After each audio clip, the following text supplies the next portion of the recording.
Di lereng Gunung Prau, pada ketinggian 1.107 meter di atas permukaan laut, terdapat sebuah desa yang bercerita tentang ketangguhan dan potensi yang belum sepenuhnya terungkap.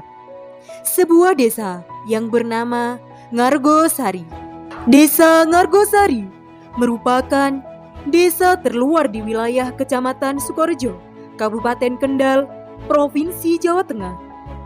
Letaknya yang berjarak sekitar 15 km dari pusat pemerintahan menjadikan akses dan mobilitas masyarakat tidak selalu mudah. Desa Ngargosari memiliki wilayah seluas 432.581 hektar dengan area kebun mencapai 336.411 hektar. Luas perkebunan jambu biji merah mencapai 88.000 hektar atau sekitar 20% dari keseluruhan wilayah. Kondisi geografis inilah yang membentuk karakter Ngargosari, sebuah desa yang tampak terasing namun tetap mampu berdiri mandiri, terpencil tetapi justru kaya akan potensi yang terus tumbuh. Desa Ngargosari terbagi menjadi 4 rukun warga, 21 rukun tetangga, dan 3 dusun. Dusun Surugajah, Dusun Ngargo, dan Dusun Jalisari. Ketiga dusun tersebut menjadi pusat aktivitas masyarakat dengan jumlah penduduk sekitar 2.309 jiwa atau lebih dari 860 kepala keluarga. Di tengah bentangan alam yang sejuk dan subur, desa ini menyimpan kekayaan sumber daya alam yang melimpah. Sebuah peluang besar yang sesungguhnya mampu menggerakkan roda ekonomi masyarakat. Dalam struktur sosial ekonomi masyarakatnya, pertanian menjadi sektor utama yang menopang kehidupan desa. Tercatat 981 penduduk bekerja sebagai petani, dengan 260 diantaranya mengelola komoditas jambu biji merah. Selain itu, terdapat buruh tani serta ratusan penduduk yang belum memiliki pekerjaan tetap.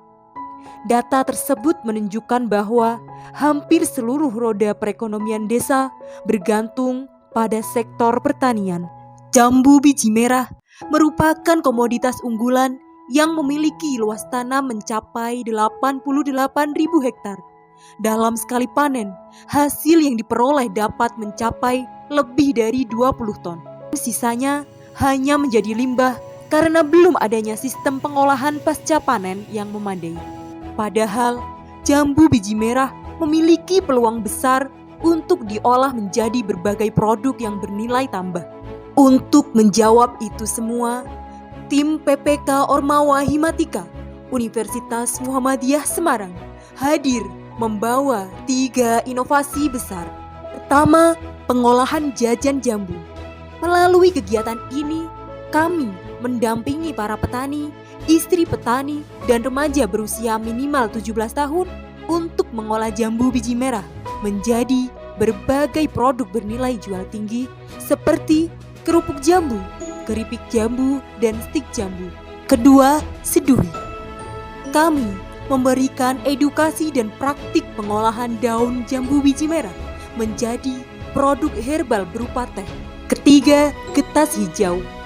Limbah jambu biji merah yang sebelumnya menumpuk kini diolah menjadi pupuk organik. Sementara itu, bagi para pemuda desa, kami menghadirkan program Go Digital melalui pelatihan pemasaran digital, desain kemasan, hingga pendampingan penjualan melalui e-commerce dan media sosial. Kami membantu generasi muda menguasai keterampilan yang relevan dengan era saat ini. Untuk memperkuat fondasi kelembagaan, hadir pula manajemen dan akuntansi. Ormawa Himatika Universitas Muhammadiyah Semarang mempersiapkan perencanaan matang, menyusun tim pelaksana, instrumen monitoring, dan evaluasi hard skill, soft skill, serta kompetensi anggota. Pelaksanaan program dimulai dengan sosialisasi, pembentukan kelompok, pendampingan pengolahan jambu biji merah, dan pelatihan pemasaran digital. Setiap kegiatan, kami selalu melakukan monitoring dan evaluasi secara berkala untuk memastikan kegiatan berjalan sesuai dengan rencana. Program dirancang secara berkelanjutan. Kelompok pelaksana dibentuk dari peserta pelatihan didampingi pemerintah desa dan BUMDes. Dari tangan-tangan yang sederhana, muncullah kekuatan besar. 11 rintisan usaha pribadi dan 1 usaha kelompok terbentuk. Semuanya berawal dari jambu biji merah yang dulunya hanya dianggap buah biasa. Kini, setiap produk yang dihasilkan mengandung harapan. Harapan bahwa desa ini mampu berdiri tegak dengan kemandiriannya sendiri. Kami tidak datang membawa semua jawaban. Kami datang untuk belajar, untuk mendengar, untuk berjalan bersama.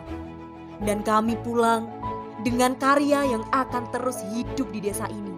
Melalui inovasi hilirisasi, kita belajar bahwa pertanian tidak berhenti pada panen. Pertanian dapat naik kelas ketika masyarakat memiliki kemampuan untuk mengolah, mengemas, dan memasarkannya. Nilai sebuah produk tidak ditentukan oleh harganya semata, tetapi oleh tangan-tangan terampil yang memberi makna baru pada hasil bumi.